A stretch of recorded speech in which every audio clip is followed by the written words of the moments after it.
ദേവാപരേ യജ്ഞം യോഗിനഃ പര്യുപാസതേ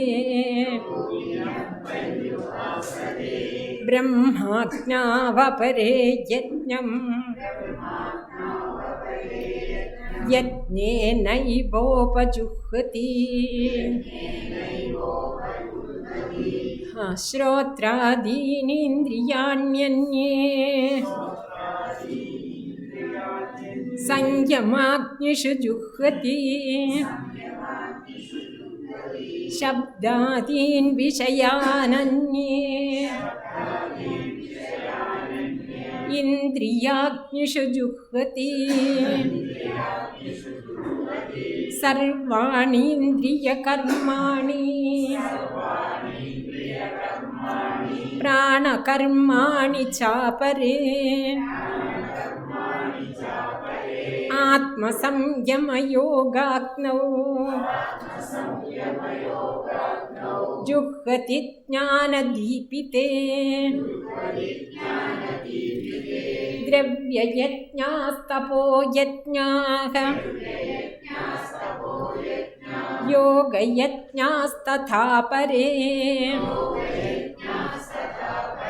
സ്വാധ്യായജ്ഞാനയജ്ഞാശ്ച യതയഃ സംശിതവ്രതാഃ അപാനേ ജുഹ്വതി പ്രാണം പ്രാണേ പാനം തഥാ പരേ പ്രാണാപാനഗതിരുദ്ധ്വാ പ്രാണായാമപരായണാഃ അപരേ നിയതാഹാരാഃ പ്രാണാൻ പ്രാണേഷു ജുഹ്വതി സർവേപ്യേതേ യജ്ഞവിദോ യജ്ഞക്ഷപിതകൽമഷാഃ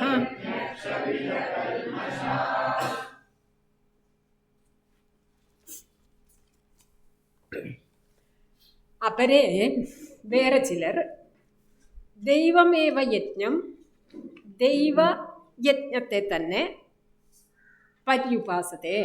പര്യുപാസനം ചെയ്യുന്നു. അപരേ യോഗിനഃ, വേറെ ചില യോഗികൾ ദൈവയജ്ഞത്തെ തന്നെ പര്യുപാസനം ചെയ്യുന്നു. മറ്റ് ചിലരാവട്ടെ അപരേ ബ്രഹ്മാഗ്നിയിൽ യജ്ഞേന ഏവ, യജ്ഞത്താൽ തന്നെ യജ്ഞം ഉപജുഹുതി, യജ്ഞത്തെ ഹോമിക്കുന്നു. ഇതാണ് വാക്യാർത്ഥം പറഞ്ഞാൽ. അപ്പൊ അപരേ യോഗിനഃ എന്ന് മുൻപ് പറഞ്ഞ യോഗികളിൽ നിന്നും വേർതിരിച്ച് പറഞ്ഞിരിക്കുകയാണ്. നേരത്തെ പറഞ്ഞത് ബ്രഹ്മയജ്ഞം ചെയ്യുന്ന യോഗികളെ കുറിച്ചാണ്. എന്താണ് ഈ ബ്രഹ്മയജ്ഞം? സർവത്തിലും ബ്രഹ്മദൃഷ്ടി ഉറപ്പിക്കുക എന്നുള്ളത് ബ്രഹ്മയജ്ഞം. ജ്ഞാതാവ്, ജ്ഞാനം, ജ്ഞേയം അല്ലെങ്കിൽ കർത്താവ്, കർമ്മം, ക്രിയ തുടങ്ങിയിട്ടുള്ള ത്രിപുടിയിൽ അഥവാ സർവകാരകങ്ങളിലും ബ്രഹ്മദൃഷ്ടിയെ ഉറപ്പിക്കുക. കർത്താ അഹം ന, ഭോക്ത നാഹം കർത്ത ന ഭോക്ത എന്നുള്ള ഭാവത്തെ ഉറപ്പിക്കുക. അഹം കർത്താവല്ല എന്ന് വന്നാൽ തന്നെ ബാക്കിയുള്ളതിലെല്ലാം ബ്രഹ്മദൃഷ്ടി, അഹം ബ്രഹ്മ എന്നുള്ള ബോധം ഉണ്ടായാൽ സ്വാഭാവികമായിട്ടും ബാക്കിയുള്ളതിലൊക്കെ ബ്രഹ്മദൃഷ്ടി വന്നു കഴിഞ്ഞു. എന്നാലും ആ അറിവിൻ്റെ സ്വരൂപത്തെ പറയുന്നതിന് വേണ്ടിയിട്ട് സർവ കാരകങ്ങളെയും എടുത്തെടുത്ത് അതിലൊക്കെ വിജ്ഞാനിക്ക് ബ്രഹ്മദൃഷ്ടിയാണുള്ളത് എന്ന് ആ സമ്യക് ദർശനത്തിൻ്റെ സ്വരൂപത്തെക്കുറിച്ച് പറഞ്ഞു. അതിനുശേഷം ഈ ബ്രഹ്മയജ്ഞം ചെയ്യാൻ തക്ക വിധത്തിലുള്ള അറിവിലേക്ക് ഉയർന്നിട്ടില്ലാത്ത മറ്റു ചിലർ എന്തു ചെയ്യുന്നു? ദൈവയജ്ഞത്തെ ഉപാസിക്കുന്നു. ആരാണ് ഉപാസിക്കുന്നത്? യോഗിനഃ എന്ന് പറഞ്ഞു. യോഗികൾ. ഇവിടെ യോഗികൾ എന്ന് പറഞ്ഞാൽ എന്തർത്ഥം മനസ്സിലാക്കണം? ശങ്കരാചാര്യ സ്വാമികൾ കർമ്മികൾ എന്നാണ് അർത്ഥം പറയുന്നത്. അതായത് സ്വധർമ്മം അനുഷ്ഠിക്കാനുള്ള തലത്തിൽ കഴിയുന്ന ആളുകൾ, സാധാരണ ആളുകൾ, അവരെന്ത് ചെയ്യുന്നു? യോഗികൾ. അവരെയും യോഗികൾ എന്ന് പറയാം. കാരണം അവരും യോഗത്തെ അനുഷ്ഠിക്കുന്നവരാണ്. എന്ത് യോഗത്തെയാണ് അവരനുഷ്ഠിക്കുന്നത്? ദൈവയജ്ഞം എന്നുള്ള യോഗത്തെ അനുഷ്ഠിക്കുന്നതാണ്. അതും സാധനയിൽ ഉൾപ്പെട്ടതാണ് എന്നുള്ളത് കൊണ്ട് അവരെയും ഇവിടെ യോഗികൾ എന്ന് വിശേഷിപ്പിച്ചിരിക്കുന്നു.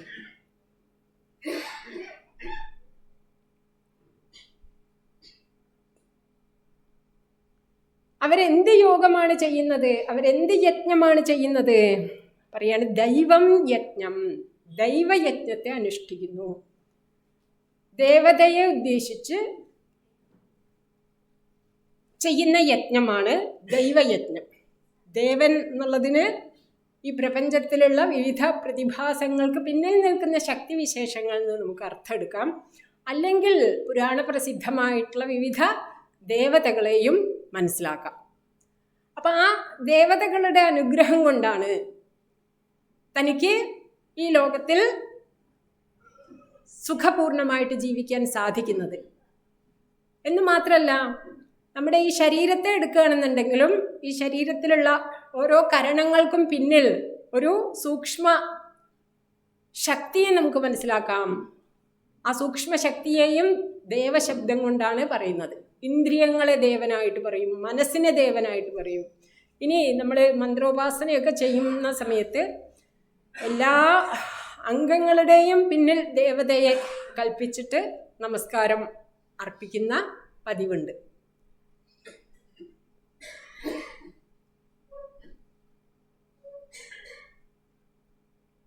നമ്മുടെ കണ്ണ്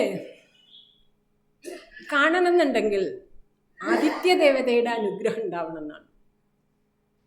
അതുപോലെ നമ്മുടെ ഓരോ കരണങ്ങൾക്കും ഓരോ ദേവതയെ കൽപ്പിച്ചിട്ടുണ്ട്. ആ പേരുകളിൽ നമ്മളങ്ങനെ അധികം പ്രാധാന്യം കൊടുക്കേണ്ട, ഉദ്ദേശിക്കുന്നത് ഇത്ര മാത്രമേ ഉള്ളൂ. അതിൻ്റെ പിന്നിലൊരു അധിഷ്ഠാന ദേവതയുണ്ട്. ഈ പ്രപഞ്ചത്തിൻ്റെ കാരണഭൂതമായിരിക്കുന്ന ഈശ്വര ചൈതന്യം ഒരു പ്രത്യേക ഉപാധി വിശേഷത്തോട് കൂടിയിട്ട് നമ്മുടെ ഓരോ കരണത്തിൻ്റെയും പിന്നിൽ ശക്തിയായിട്ട് നിലകൊള്ളുന്നുണ്ട്.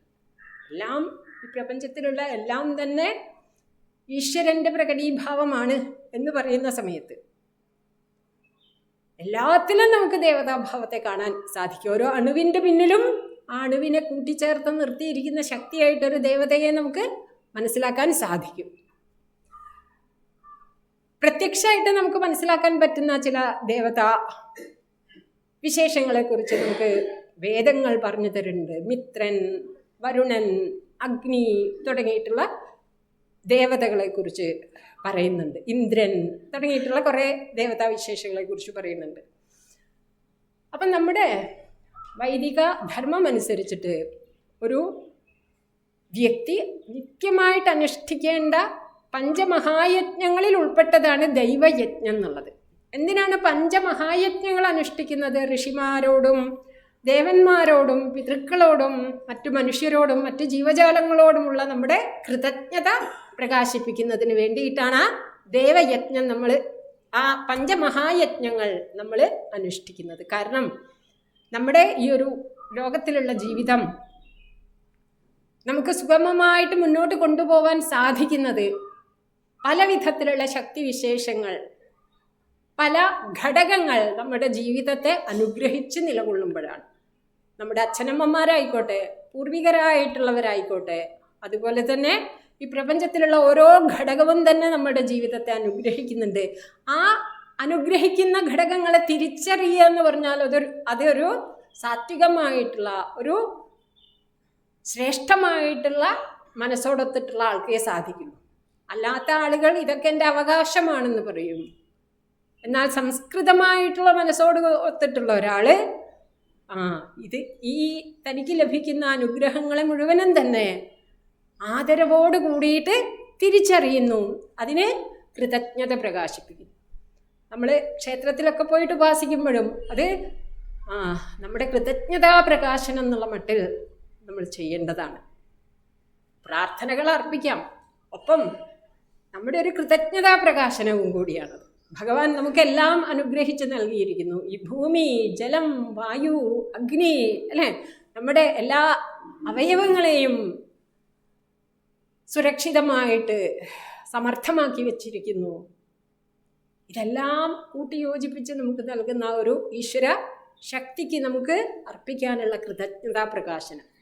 അപ്പം ദൈവം, യജ്ഞം എന്നുള്ളത് ആ കൃതജ്ഞതാ പ്രകാശനം നമ്മുടെ ജീവിതത്തിൽ ഏറ്റവും അനുഗ്രഹത്തെ നമുക്ക് ആകർഷിക്കാൻ സാധിക്കുന്ന, നമ്മുടെ മനസ്സെ ഏത് വിപരീതമായിട്ടുള്ള ദുഃഖമോ സങ്കടമോ ദേഷ്യമോ അല്ലെങ്കിൽ അതുപോലെയുള്ള പ്രശ്നങ്ങളിലൊക്കെ അകപ്പെടുന്ന സമയത്ത് ഉടനെ തന്നെ അതിനെ നമുക്ക്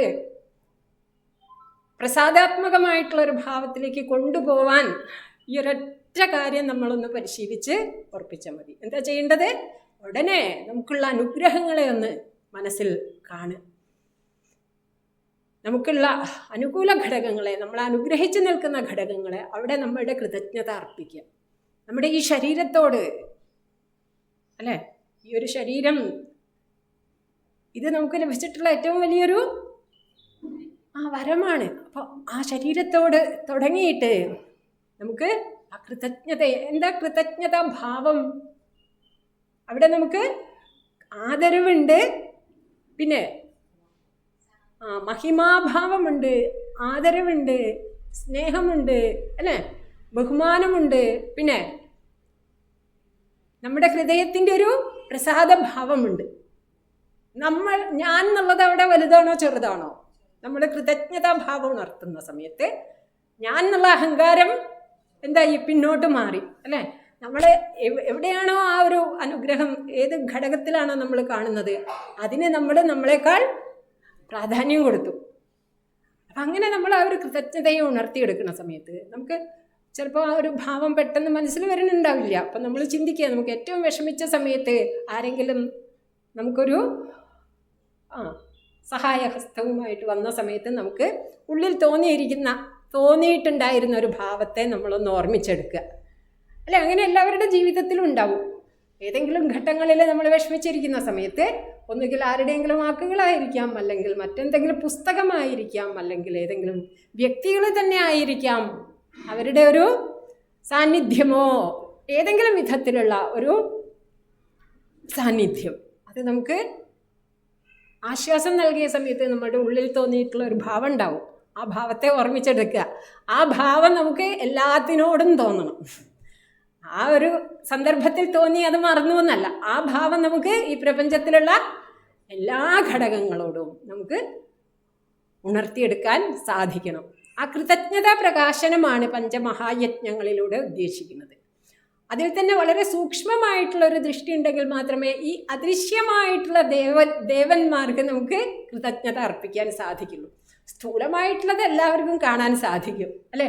പക്ഷെ അതിൻ്റെ പിന്നിലൊക്കെയുള്ള സൂക്ഷ്മശക്തിയെ തിരിച്ചറിയുക എന്ന് പറഞ്ഞാൽ കുറേ കൂടി സംസ്കൃതമായിട്ടുള്ള മനസ്സുള്ളവർക്ക് മാത്രമേ സാധിക്കുള്ളൂ. അപ്പോൾ ആ ദേവന്മാരെ ഉദ്ദേശിച്ചിട്ട് നമുക്ക് എന്ത് ചെയ്യാൻ സാധിക്കണം? സമർപ്പണം ചെയ്യാൻ സാധിക്കണം. ദൈവയജ്ഞം, അഗ്നിയിൽ ദേവനെ സങ്കല്പിച്ചുകൊണ്ട് ഹവിസ്സർപ്പിക്കുന്നു എന്നിരിക്കട്ടെ. ആ ഹവിസ്സർപ്പണം കൊണ്ട് അഗ്നിയിലേക്ക് നമ്മൾ ഹവിസ്സർപ്പിക്കുന്ന സമയത്ത് അതുകൊണ്ട് കേവലം ആധ്യാത്മികമായിട്ടുള്ള പ്രയോജനം മാത്രമല്ലുള്ളത്, അതിഭൗതികമായിട്ടുള്ള പ്രയോജനമുണ്ട്, അതിദൈവികമായിട്ടുള്ള പ്രയോജനമുണ്ട്, ആധ്യാത്മികമായിട്ടുള്ള പ്രയോജനമുണ്ട്. എന്താണ് അതിഭൗതികമായിട്ടുള്ള പ്രയോജനം? യജ്ഞമൊക്കെ നടത്തുമ്പോൾ അത് ചുറ്റുപാടുണ്ടാക്കി തീർക്കുന്ന മാറ്റം. ഒരുപാട് കാര്യങ്ങൾ അതിനെക്കുറിച്ച് പറയാനുണ്ട്, പക്ഷെ ചുരുക്കമാണ്. ഒരു കാര്യം മാത്രം പറയാം, നമ്മുടെ വീട്ടിലൊക്കെ നിത്യവും ഹോമം നടക്കുന്നുണ്ടെങ്കിൽ അവിടെ ഈ രോഗാണുബാധയൊന്നും അത്ര പെട്ടെന്ന് ഉണ്ടാവില്ല. അന്തരീക്ഷത്തിൽ അത്രയും വലിയൊരു പോസിറ്റീവ് തരംഗത്തെ ഉണ്ടാക്കി തീർക്കാനുള്ള കഴിവ് ഈ യജ്ഞകുണ്ടങ്ങളിൽ നിന്നും പുറപ്പെടുന്ന ആ ഹോമദ്രവ്യങ്ങളിൽ നിന്നും പുറപ്പെടുന്ന ധൂമത്തിനൊക്കെ വളരെയധികം അത്തരത്തിലുള്ള കഴിവുണ്ട്. ഇതൊക്കെ പരീക്ഷണത്തിലൂടെ ഇന്ന് തെളിയിച്ചുകൊണ്ടിരിക്കുന്ന കാര്യങ്ങളാണ്. അതുപോലെ തന്നെ അതിദൈവികമായിട്ട് യജ്ഞം നടക്കുന്ന ഒരു സ്ഥലം, ശരിയായ യജ്ഞം നടക്കുന്നു എന്ന് വെച്ചോട്ടെ, യജ്ഞകുണ്ടത്തിൽ ഹവിസ്സർപ്പിച്ചുകൊണ്ട് ചെയ്യുന്ന യജ്ഞം നടന്നാൽ അവിടെ അത് ആ പ്രദേശത്തുള്ള മേഘങ്ങളെ സ്വാധീനിച്ചിട്ട് അവിടെ ചെറിയ തോതിലെങ്കിലും ഒരു മഴ പെയ്യുന്നുള്ളതാണ്. ഇതും ഇന്ന് ഗവേഷണം ഇഷ്ടം പോലെ നടത്തിക്കൊണ്ടിരിക്കുന്ന കാര്യമാണ്. ഇത് തെളിയിക്കപ്പെട്ടിട്ടുള്ള കാര്യമാണ്. ദൈവികമായിട്ട് ആധ്യാത്മികമായിട്ട് നമുക്ക് ആത്മശുദ്ധിക്കും ഉതകുന്നു, ചിത്തശുദ്ധിക്കും ഉതകുന്നു സമർപ്പണ ഭാവത്തിൽ നമ്മൾ ചെയ്യുമ്പോൾ. അപ്പോൾ ആ കൃതജ്ഞത നമ്മൾ പ്രകാശിപ്പിക്കുമ്പോൾ നമ്മളിലേക്ക് കൂടുതൽ അനുഗ്രഹങ്ങൾ ഒഴുകിയെത്താൻ അത് ഇടവരുത്തുകയും ചെയ്യും. നമുക്ക് എന്നും ചെയ്യേണ്ടതാണ്. നമ്മൾ ഈ എപ്പോഴെങ്കിലും വിഷമം വരുന്ന സമയത്ത് പ്രത്യേകിച്ചും എന്താ ചെയ്യേണ്ടത്? മനസ്സിൽ നമുക്കുള്ള അനുഗ്രഹത്തെ ഒന്ന് മനസ്സിൽ സ്മരിച്ച് ആ കൃതജ്ഞത പ്രകാശിപ്പിക്കുക. ഏതൊരു വിഷമിക്കുന്ന ആൾക്കും ഉണ്ടാവും കുറേ അനുഗ്രഹങ്ങൾ ജീവിതത്തിൽ. അപ്പോൾ പെട്ടെന്ന് എന്തായി, നമ്മളുടെ ഒരു മനസ്സിലുള്ള ഒരു വിപരീത ഭാവം നീങ്ങി, ആ ഒരു ഇരുട്ട് പിടിച്ച ഭാവം നീങ്ങിയിട്ട് മനസ്സ് പ്രകാശാത്മകമായിട്ടുള്ള ഭാവത്തിലേക്ക് പെട്ടെന്ന് നമുക്ക് മാറ്റിയെടുക്കാൻ സാധിക്കും. വളരെ നല്ലൊരു ഉപായമാണ് സൂചിപ്പിക്കുന്നത്. ഇനി അടുത്തതായിട്ട്, അപ്പോൾ ചില യോഗികൾ എന്ത് ചെയ്യുന്നു? ദൈവയജ്ഞത്തെ അനുഷ്ഠിക്കുന്നു. ഇവിടെ ശങ്കരാചാര്യസ്വാമികൾ പറയുന്നു, യുജ്യന്തേ യേന യജ്ഞേന അസൗ ദേവഃ യജ്ഞഃ തം ഏവ അപരേ യജ്ഞം യോഗിനഃ കർമ്മിണഃ പര്യുപാസത്തെ കുർവന്തി. വിശദമായിട്ടൊന്നും പറയണില്ല. അടുത്തതാവട്ടെ, ബ്രഹ്മാഗ്നിയിൽ യജ്ഞം കൊണ്ട് ഹോമിക്കുന്ന യോഗികളെ കുറിച്ചാണ് തൊട്ടടുത്തതായിട്ട് പറയുന്നത്. എന്താണ് ഈ പറഞ്ഞതിൻ്റെ അർത്ഥം? ബ്രഹ്മാഗ്നിയിൽ അങ്ങനെ ഒരു അഗ്നി ഉണ്ടോ? അല്ലേ? ബ്രഹ്മാഗ്നിയിൽ എന്ത് ചെയ്യുന്നു? യജ്ഞം കൊണ്ട് ഹോമിക്കുക. ഇതൊക്കെ കുറച്ച് സാങ്കേതികമായിട്ട് നമ്മൾ മനസ്സിലാക്കേണ്ട വാക്കുകളാണ്. യജ്ഞം കൊണ്ട് ഹോമിക്കുക പറഞ്ഞാൽ എന്താ അർത്ഥം? അല്ലേ? യജ്ഞത്തെ എങ്ങനെയാ ഹോമിക്കുക? യജ്ഞത്തിൽ ഹോമിക്കുന്നു എന്ന് കേട്ടിട്ടുണ്ട്. ഈ യജ്ഞത്തെ ഹോമിക്കുക പറഞ്ഞാൽ എന്താ അവിടെ യജ്ഞം എന്നുള്ളതിനർത്ഥം? യജ്ഞം എന്നുള്ളതിന് ആത്മനാമസു യജ്ഞശബ്ദസ്യ പാഠാത് തം ആത്മാനം യജ്ഞം പരമാർത്ഥതഃ പരമേവ ബ്രഹ്മസന്ധം ബുദ്ധ്യാദി സംയുക്തം അധ്യസ്ഥ സർവോപാധിധർമ്മകം ആഹുതിരൂപം യജ്ഞേന ഏവ ആത്മനാ ഏവ ഉക്തലക്ഷണേന ഉപജുഹ്വതി പ്രക്ഷിപന്തി. ഇവിടെ ഹോമാധികരണ വിവക്ഷയിലാണ് ഇവിടെ ബ്രഹ്മാഗ്നിയിൽ യജ്ഞം കൊണ്ട് ഹോമിക്കുന്നു എന്നൊക്കെ പറഞ്ഞിട്ടുള്ളത്. യജ്ഞശബ്ദവാച്യ ആത്മാ. യജ്ഞം എന്ന് പറഞ്ഞാൽ എന്താ ഇവിടെ അർത്ഥം മനസ്സിലാക്കേണ്ടത്? ആത്മാ. ഏത് ആത്മാ? ആത്മാവിനെ ഹോമിക്കാൻ പറ്റുമോ? അപ്പൊ എന്താണ് ഇവിടെ ആത്മാ പറഞ്ഞാൽ അർത്ഥം? ബുദ്ധ്യാദി ഉപാധി സംയുക്തം അധ്യസ്ഥ സർവോപാധിധർമ്മകം എന്ന് വെച്ചാൽ ആരാണ്? ജീവൻ. മനസ്സിലായില്ലേ? യജ്ഞത്തെ ഹോമിക്കുന്നു, ജീവനെ ഹോമിക്കുന്നു. എവിടേക്ക് ഹോമിക്കുന്നു? പരമാത്മജ്ഞാനത്തിൽ. ആ ജ്ഞാനത്തിലേക്ക് ജീവനെ ഹോമിക്കുന്നു. ശങ്കരാചാര്യ സ്വാമികൾ തന്നെ പറഞ്ഞുതരും, സോപാധികസ്യ ആത്മനഃ നിരുപാധികേന പരബ്രഹ്മസ്വരൂപേണ യദ്ദർശനം തത് ഹോമ. ഇവിടെ എന്താണ് ഹോമം? സോപാധികമായിട്ടുള്ള ആത്മാവിനെ നിരുപാധികമായിട്ടുള്ള ആത്മജ്ഞാനത്തിൽ അങ്ങ് ചേർക്കുക. ഏതാ സോപാധികനായിട്ടുള്ള ആത്മാ? ശരീരാദി ഉപാധികളോട് ചേർന്നിട്ടുള്ള ഈ ഞാൻ, ഈ ജീവൻ, ഈ ഞാനിനെ എന്ത് ചെയ്യുന്നു? ഞാൻ ഇപ്പം എന്താ ചെയ്യുന്നത്? ഇരിക്കുകയാണ്, കേൾക്കുകയാണ്, വായിക്കുകയാണ്, അല്ലേ? ഉറങ്ങുകയാണ്, അത് പറയാറില്ല. എന്തായാലും ഇങ്ങനെയുള്ള പലതും ഞാൻ ചെയ്യുന്നു. പക്ഷേ അത് സോപാധികമായിട്ടുള്ള ഭാവത്തിലേ പറയാൻ പറ്റുള്ളൂ. ഞാൻ ഇരിക്കുകയാണ് എന്ന് പറയുന്നത് ഈ ശരീരത്തോട് ചേർത്തിട്ട് പറയുന്നത് ആണ്. ശരിക്കും ആരാണ് ഞാൻ? ഈ ശരീരത്തിൻ്റെ ഉള്ളിൽ അല്ലെങ്കിൽ ശരീരത്തിൽ വ്യാപിച്ചു നിൽക്കുന്ന മനസ്സിൽ, ആ മനസ്സിലുള്ള ഓരോ ചിന്തകൾക്കും സാക്ഷിയായിട്ട് നിൽക്കുന്ന ബോധമാണ് ഞാൻ. ശരീരത്തിൽ മുഴുവനായിട്ടും വർത്തിക്കുന്ന, ശരീരം തൊട്ടു നോക്കൂ, അറിയുന്നുണ്ടോ? ഇല്ല? ഉണ്ട്, അറിയുന്നുണ്ട് അല്ലേ? അറിയുന്നത് എന്തുകൊണ്ടാ? ശരീരാസകലം വ്യാപിച്ച് മനസ്സുള്ളത് കൊണ്ടാണ് അറിയുന്നത്. ത്വകീന്ദ്രിയം മനസ്സുമായിട്ട് യോജിച്ചിട്ട് നിൽക്കുന്നു. ത്വകീന്ദ്രിയത്തിലൂടെ, ആ മനോവൃത്തിയിലൂടെയാണ് ആ അറിവുണ്ടാവുന്നത്, അല്ലേ? ആ മനോവൃത്തി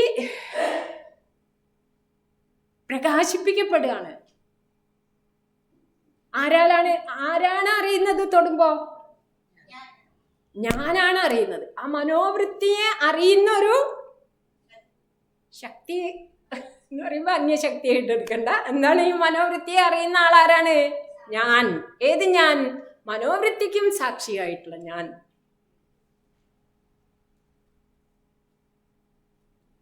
മനോവൃത്തിക്കും സാക്ഷിയായിട്ടുള്ള ഞാൻ.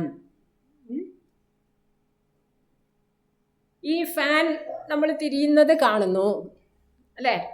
ആര് കാണുന്നു?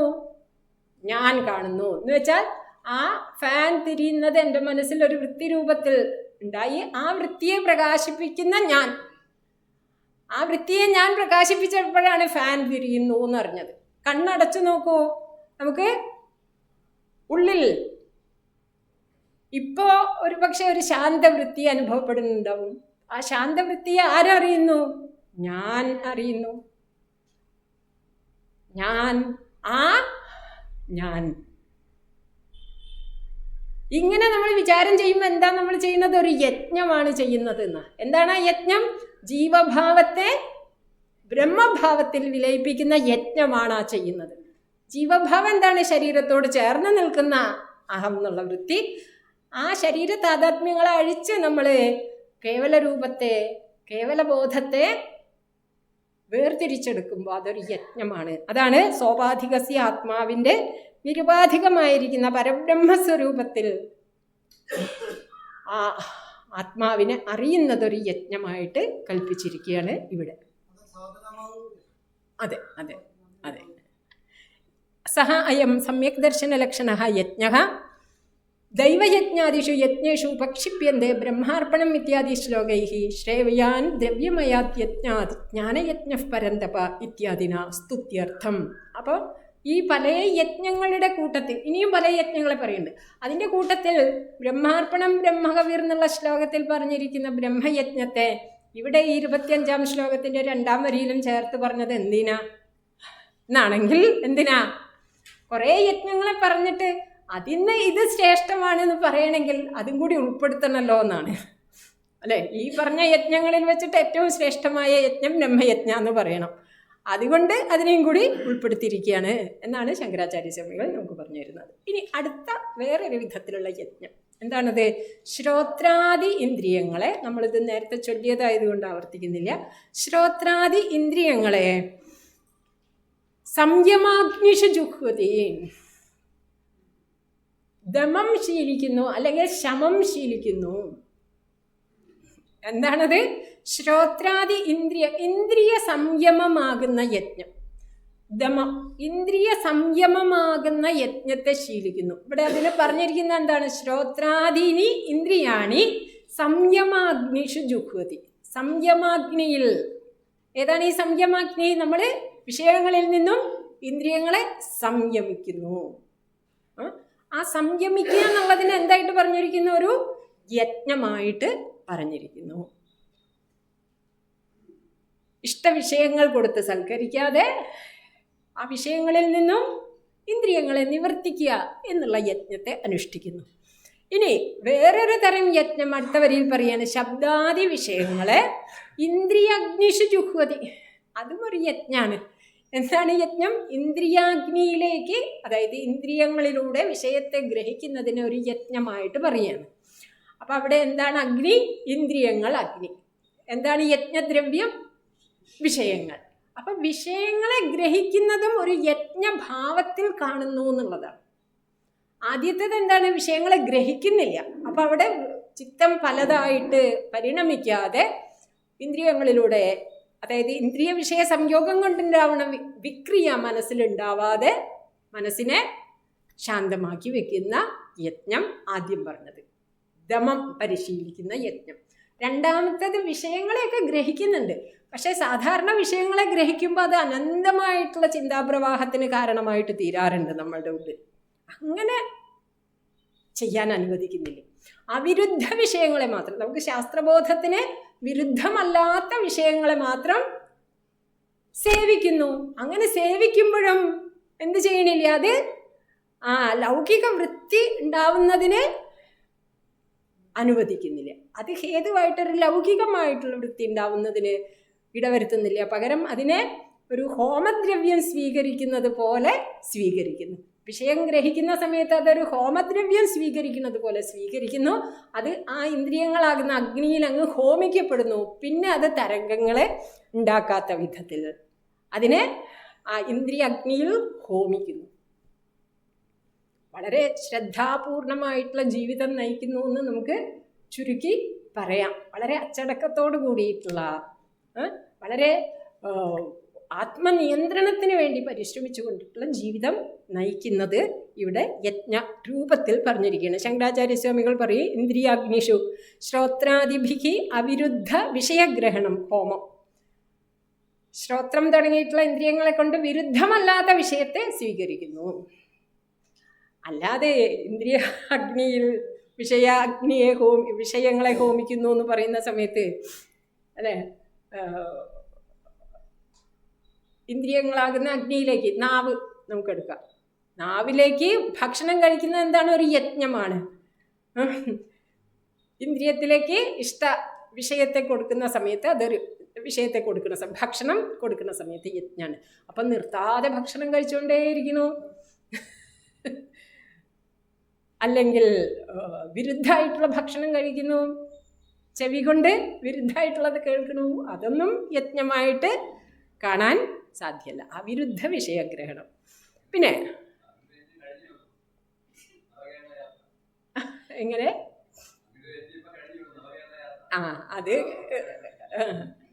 അത് വേറെ പ്രകരണത്തിൽ നമ്മൾ ചിന്തിക്കുന്നത് അല്ലേ.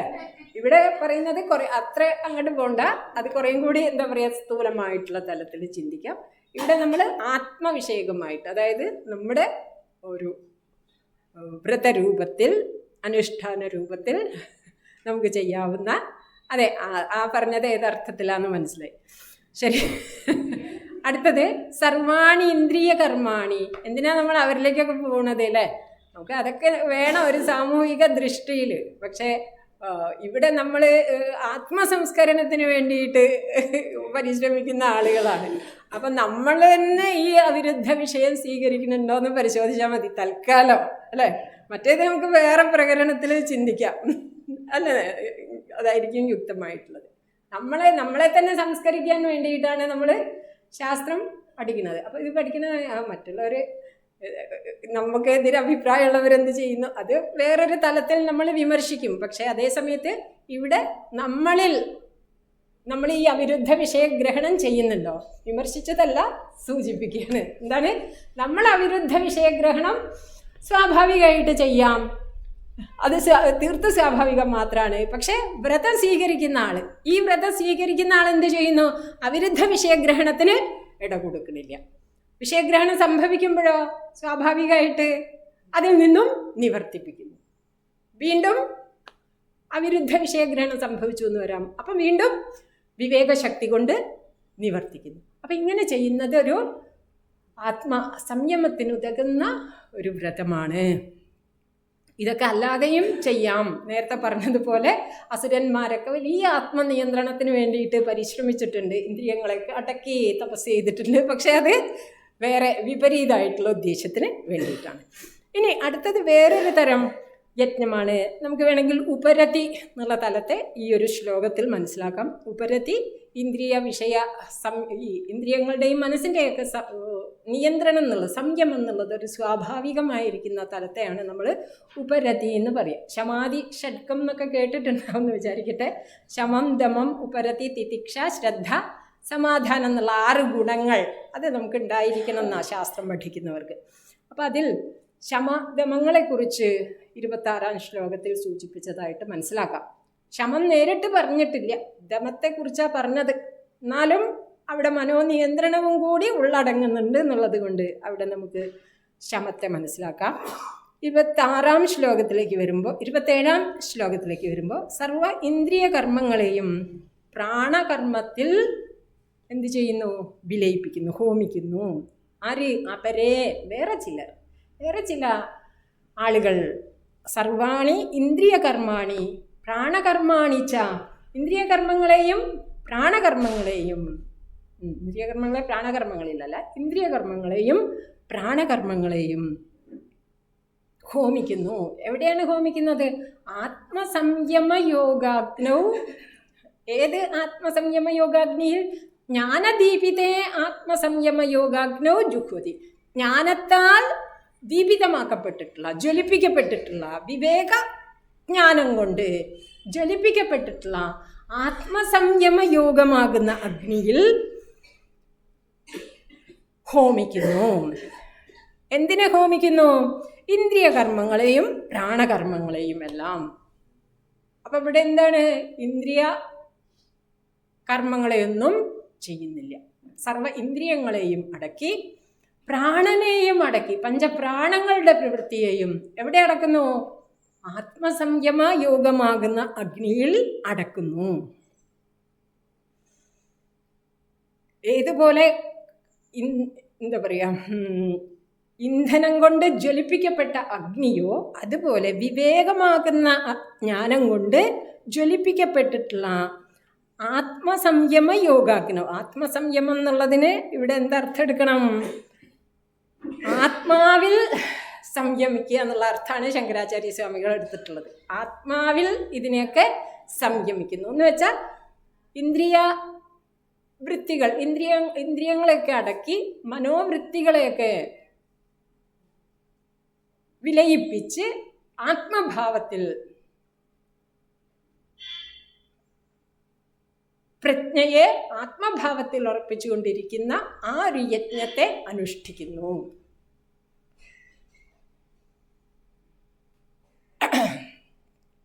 എന്തുകൊണ്ടാണ് ആത്മഭാവം നമ്മളിൽ പ്രകാശിക്കാത്തത് എന്നാണെങ്കിൽ, ആത്മാവാണ് നമ്മളുടെ എല്ലാവരുടെയും സ്വരൂപം. ആത്മഭാവം എന്തുകൊണ്ട് നമുക്ക് അറിയുന്നില്ല, അല്ലെങ്കിൽ ആ ഒരു ഭാവം പ്രകാശിക്കുന്നില്ല എന്നാണെങ്കിൽ അതിൽ തടസ്സമുള്ളത് കൊണ്ടാണ്. ആത്മാ നേരത്തെ പറഞ്ഞ പോലെ വിഷയ വൃത്തികളായിട്ട് താതാത്മ്യപ്പെട്ടിട്ട് പല ചിത്തത്തിൻ്റെ വിക്ഷേപം ഹേതുവായിട്ടാണ് എന്ത് സംഭവിക്കുന്നത്? ആത്മഭാവം പ്രകാശിക്കുന്നത്. ചിത്തവിക്ഷേപമാവട്ടെ ഇന്ദ്രിയ വിഷയ സംയോഗം കൊണ്ട് ആക്കം കൂടുകയും ചെയ്യുന്നു. ചിത്തവിക്ഷേപത്തിന് ആക്കം കൂടാൻ ഇടവരുന്നു എന്തേ? ഈ ഇന്ദ്രിയ വിഷയ സംയോഗം എന്നുള്ളത്. അതായത് നമ്മൾ ലോകത്തിൽ വിഷയഗ്രഹണം ചെയ്യുന്നതിനനുസരിച്ചിട്ട് എന്ത് സംഭവിക്കുന്നു? ചിത്തവിക്ഷേപം കൂടി വരാൻ ഇടയാവുന്നു. അത് പ്രാണനെയും വിക്ഷോഭിപ്പിക്കുന്നു. പ്രാണവിക്ഷോഭം ഉണ്ടാവുമ്പോൾ മനസ്സും വിക്ഷോഭിക്കുന്നു. മനോവിക്ഷോഭം ഉണ്ടാവുമ്പോൾ പ്രാണവിക്ഷോഭവും ഉണ്ടാകും. പ്രാണശക്തികൾ, പ്രാണൻ, അപാനൻ, ഉദാനൻ, സമാനൻ, വ്യാനൻ, ഈ ശക്തികൾ എല്ലാം തന്നെ ശോഭിക്കാൻ ഇടയാവുന്നു. എങ്ങനെ? മനസ്സ് ശോഭിക്കുന്ന സമയത്ത്. ഇനി അല്ലാതെ കേവല പ്രാണവൃത്തി എടുത്താൽ തന്നെയും പ്രാണൻ ശോഭിക്കാൻ ഇടവരുന്നു. അപ്പോൾ പ്രാണന്റെ പ്രവൃത്തികൾ ശരീരത്തിൻ്റെയും ഇന്ദ്രിയങ്ങളുടെയും പ്രവൃത്തിയെ കൂടുതൽ ഇളക്കി മറിക്കുന്നതിന് കാരണമായിട്ട് തീരുന്നു. പ്രാണനെ നമുക്ക് അടക്കാൻ സാധിച്ചാലോ ഇന്ദ്രിയങ്ങളെയും മനസ്സിനെയും നമുക്ക് അടക്കാൻ സാധിക്കുകയും ചെയ്യും. അപ്പം ഇവിടെ ഈ യോഗി എന്താ ചെയ്യുന്നത് എന്നാണെങ്കിൽ, ഇന്ദ്രിയങ്ങളെ സംയമം ചെയ്ത് ആ ഇന്ദ്രിയ സംയമം ചെയ്ത മനസ്സിനെ വിവിധ വൃത്തികളായിട്ട് പരിണമിക്കാൻ അനുവദിക്കാതെ ഏകമായിരിക്കുന്ന ആത്മാകാര വൃത്തിയിൽ വിലയിപ്പിക്കുന്നു.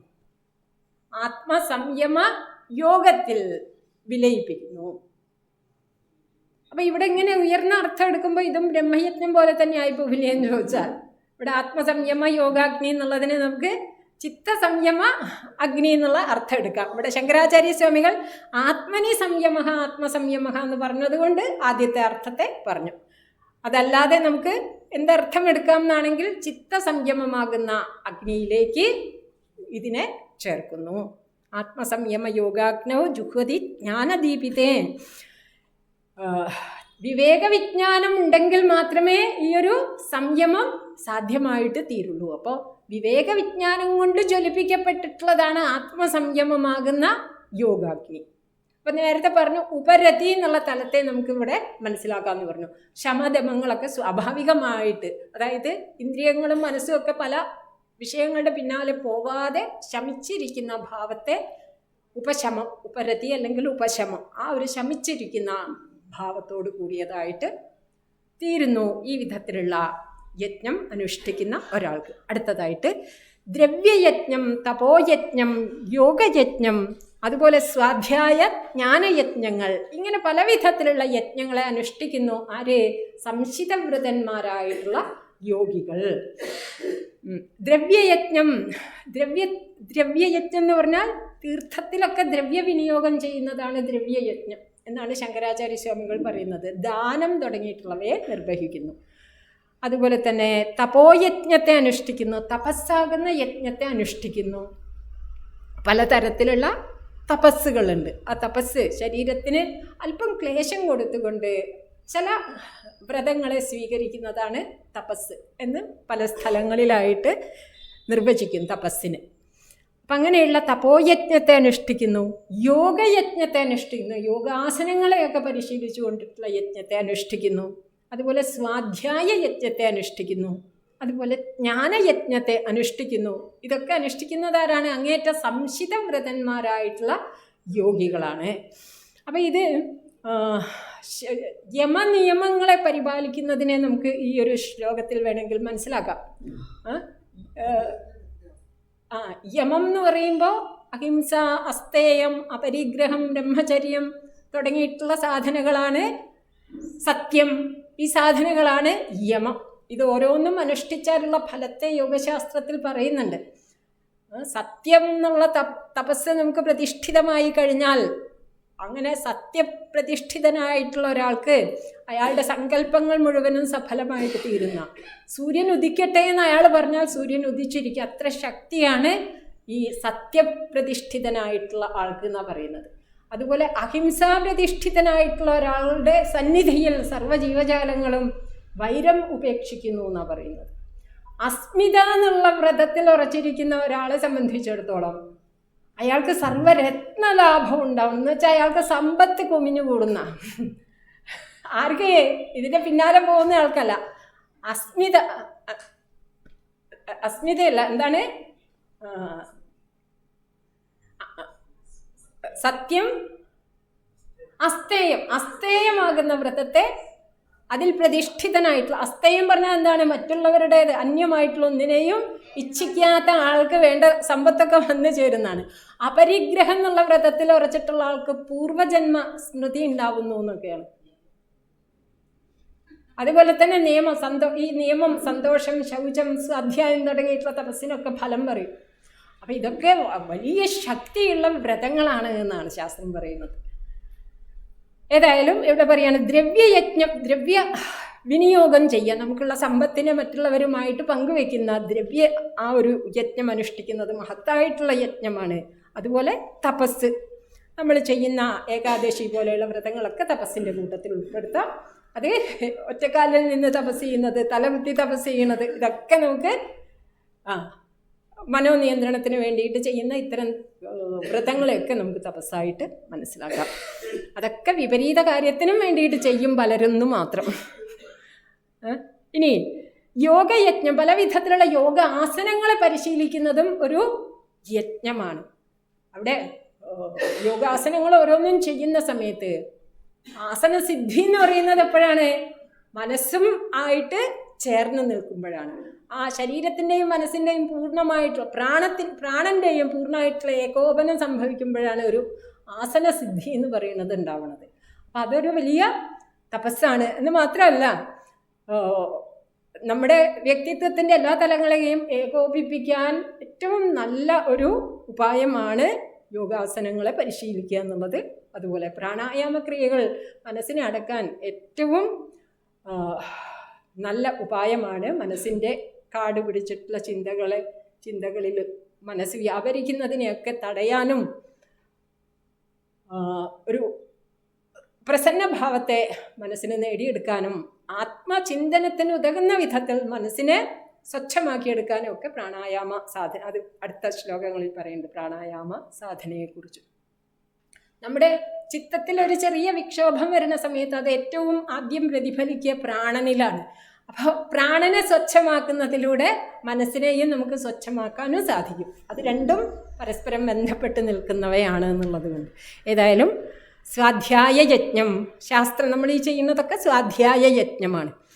പിന്നെ ജ്ഞാനയജ്ഞം സ്വാധ്യായം ചെയ്ത് ഇനി ഇത് മറ്റുള്ളവർക്ക് പറഞ്ഞു കൊടുക്കുന്നതും സ്വാധ്യായ യജ്ഞമാണ്. പ്രാഥമികമായിട്ടുള്ള സ്വാധ്യായ യജ്ഞം എടുക്കാം.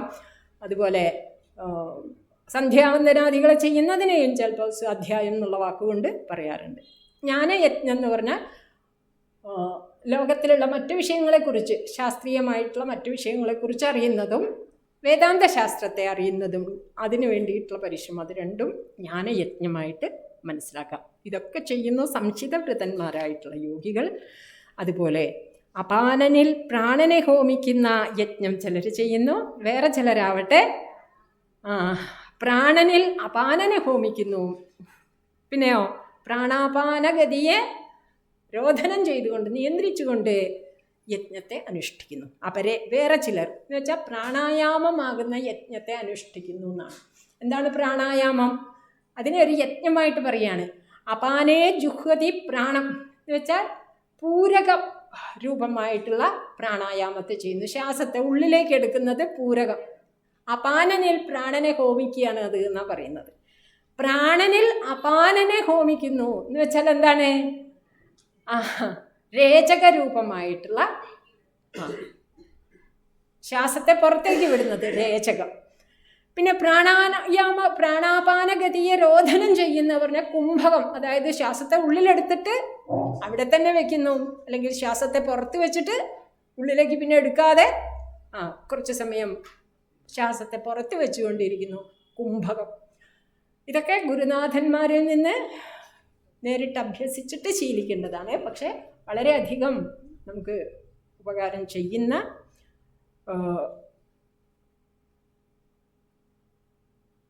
ഉപായങ്ങളാണ് ഈ പറഞ്ഞ വിവിധ തരത്തിലുള്ള പ്രാണായാമങ്ങൾ. നമുക്ക് മനസ്സിനെ ശാന്തമാക്കാൻ തക്ക വിധത്തിലുള്ള ഉപായങ്ങളുണ്ട്, പ്രാണായാമങ്ങളുണ്ട്. മനസ്സിനെ ഒന്ന് ഊർജ്ജസ്വലമാക്കിയെടുക്കാൻ തക്ക വിധത്തിലുള്ള പ്രാണായാമങ്ങളുണ്ട്.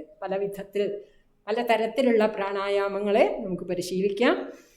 ആ വിധത്തിൽ ചിലർ പ്രാണായാമ പരിശീലനത്തിലൂടെ അതിനൊരു യജ്ഞഭാവനയോടുകൂടിയിട്ട് അനുഷ്ഠിക്കുന്ന വിധത്തിൽ ആ യജ്ഞത്തെ ചെയ്യുന്നു. ഇനി വേറെ ചിലർ നിയതാഹാരന്മാരായിട്ട് പ്രാണനെ പ്രാണങ്ങളിൽ തന്നെ ഹോമിക്കുന്നു എന്നാണ് പറയുന്നത്. എന്ന് വെച്ചാൽ അഷ്ടാംഗയോഗത്തിൽ യമം, നിയമം, ആസനം, പ്രാണായാമം, പ്രത്യാഹാരം ആ അർത്ഥത്തിലെടുക്കാം. ഇനി അല്ലെങ്കിൽ ഭക്ഷണത്തെ ചുരുക്കിയിട്ടുള്ള യജ്ഞത്തെ ചെയ്യുന്നു, അങ്ങനെ എടുക്കാം. നിയത ആഹാരന്മാരായിട്ട് കഴിക്കുന്ന ഭക്ഷണം ചിലരെന്ത് ചെയ്യുന്നു? ചുരുക്കി ചുരുക്കി ചുരുക്കി കൊണ്ടുവരണോ. നിയതാഹാരാഹ പ്രാണാൻ പ്രാണേഷു ജുഹ്വതി. പ്രാണനെ എവിടെ ഹോമിക്കുന്നു?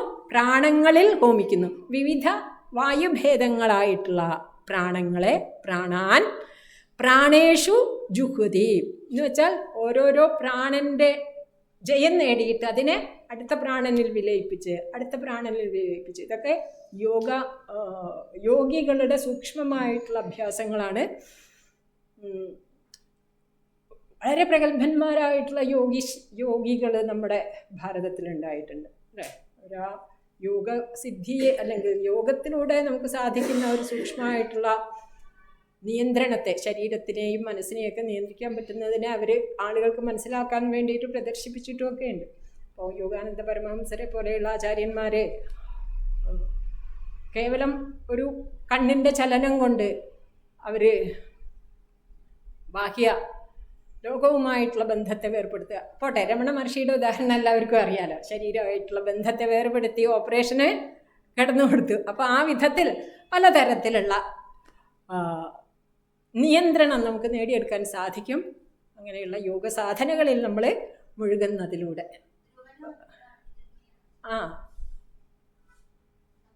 അതെ. അപ്പം ആ വിധത്തിലുള്ള യജ്ഞങ്ങളെ അനുഷ്ഠിക്കുന്നു. അതിനെ ഒരു യജ്ഞമായിട്ട് അനുഷ്ഠിക്കുന്നു, പ്രത്യാഹാരത്തെ. അപ്പം ഇവരൊക്കെ എങ്ങനെയുള്ളവരാണ്? യജ്ഞവിദ സർവേപ്യതേ യജ്ഞവിദ എന്ന്. ഇവരൊക്കെ യജ്ഞത്തെ അറിയുന്നവരാണ്, പലതരത്തിലുള്ള യജ്ഞങ്ങളെക്കുറിച്ചിട്ട് അറിവുള്ളവരാണ്. അപ്പം നമ്മൾ ചെയ്യുന്ന യജ്ഞങ്ങളെയും കൂടി ഇതിലേക്ക് ഉൾപ്പെടുത്താം. നമ്മൾ ഈ യജ്ഞങ്ങളൊന്നും ചെയ്യുന്നുണ്ടാവില്ല, ഉണ്ടോ? ചിലരൊക്കെ ചെയ്യുന്നുണ്ടാവും. പ്രാണായാമ യജ്ഞം, യോഗയജ്ഞം, ഇതൊക്കെ ചെയ്യുന്നുണ്ടാവും ഈ കൂട്ടത്തിലിരിക്കുന്ന പലരും. ഇതൊക്കെ നമുക്ക് ചിത്തശുദ്ധിക്ക്, അതായത് ആത്മനിയന്ത്രണത്തിനും ചിത്തശുദ്ധിക്കും ഉതകുന്നതിന് വേണ്ടിയിട്ട് നമ്മൾ അനുഷ്ഠിക്കുമ്പോൾ അത് എന്താ പറയുക, മോക്ഷത്തിലേക്ക് നയിക്കുന്ന സാധനയായിട്ട് മാറും. അല്ലാതെ എന്തെങ്കിലും സിദ്ധിക്കൊക്കെ വേണ്ടിയിട്ട് അനുഷ്ഠിക്കുകയാണെന്നുണ്ടെങ്കിൽ അത് സകാമമായിട്ടുള്ളതായിട്ട് തീരും.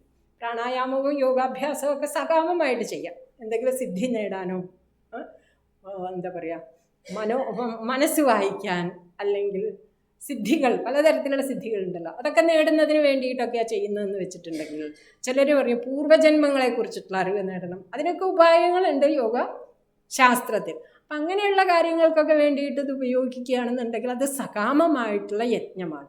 നേരെ മറിച്ച് ഇതിനെയൊക്കെ ചിത്തശുദ്ധിക്ക് വേണ്ടിയിട്ടും മനോനിയന്ത്രണത്തിന് വേണ്ടിയിട്ടുമുള്ള മാർഗമായിട്ട് സ്വീകരിച്ചാൽ തീർച്ചയായിട്ടും അത് മോക്ഷസാധനയായിട്ട് മാറും. ഈ സിദ്ധികളിലും മറ്റുമൊക്കെ നമ്മൾ കുടുങ്ങുകയാണെന്ന് വെച്ചാൽ അതിനേക്കാൾ വലിയൊരു സംസാരമാണ്. അതിൽ നിന്നും പുറത്തു വരാൻ ഏറ്റവും സാധാരണ ദ്വൈതത്തിൽ നിന്ന് പുറത്തു വരുന്നതിനേക്കാൾ പ്രയാസമാണ് ഈ യോഗസിദ്ധികളിലൊക്കെ പെട്ടുപോയിട്ടുണ്ടെങ്കിൽ അതിൽ നിന്ന് പുറത്തു വരിക എന്ന് ആചാര്യന്മാർ നമ്മളെ എന്ത് ചെയ്യും, താക്കീത് ചെയ്യും. അതുകൊണ്ട് അതിൻ്റെ പിന്നാലെ ഒന്നും പോവരുത്. അത് മുമുക്ഷുത്വം ഉറച്ചിട്ടില്ലെങ്കിൽ അതിൻ്റെ പിന്നാലെയൊക്കെ പെട്ടുപോകും നമ്മൾ. കാരണം എന്താണെന്ന് വെച്ചാൽ അത്രയും വലിയ ശക്തി നമുക്ക് യോഗ സാധനകളിലൂടെ നേടിയെടുക്കാൻ സാധിക്കും, പലതരത്തിലുള്ള.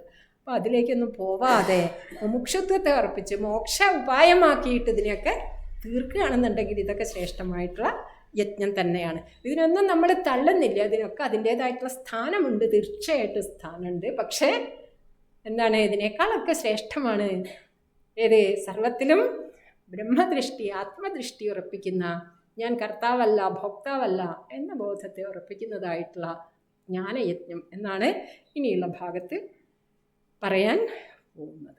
അത് നേരത്തെയും സൂചിപ്പിച്ചു, അതിനെ വീണ്ടും ആവർത്തിക്കാൻ പോവുകയാണ്.